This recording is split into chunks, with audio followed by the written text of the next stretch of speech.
We now turn our attention to the controversial 1.75% electronic levy. We know that government is pushing hard to get it passed in Parliament, but Ghana's umbrella business community, the Ghana National Chamber of Commerce and Industry, is sending worrying signals over the 1.75% E-Levy, calling for an immediate downward review between 0.5 and 1%. Well, we have excerpt of the press statements that we could pull up for you. It says in part that the Chamber calls on governments to hasten slowly with implementation. It is instructive to support businesses to grow and thrive, and then to burden them with increasing costs of doing business that will stifle output, employment, and tax revenue. According to the Chamber, it therefore proposes a band of 0.5 to 1% as cost share applicable for registered tax-paying businesses in the country to ensure fairness and equity. It goes on to say that subsequent engagement with government, telecom operators and end users are required to reach a thoughtful compromise on this. Well, we have the president of the Chamber join us shortly for a discussion via phone. We're grateful, Mr. Clement Osewako, that you could join us. First of all, you have painted a very dark picture for us should the E-Levy pass in Parliament. What is really premising your argument? Thank you so much, and to your listeners. We are much aware that the COVID has brought a lot of predicaments to our country and the rest of the world.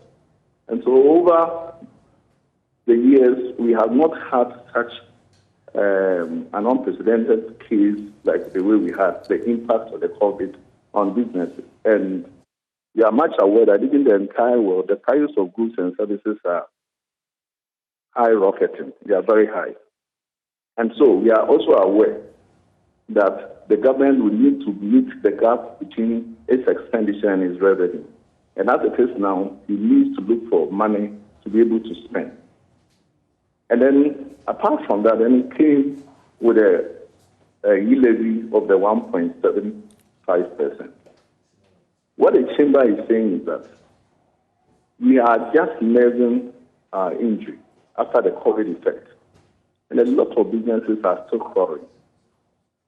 And we are much aware that it's the private sector that creates jobs. We also pay profit tax and some services tax to the government. Now, we are looking at the hen that lays the egg. That if we are not able to treat the hen very well, we might not even get the egg.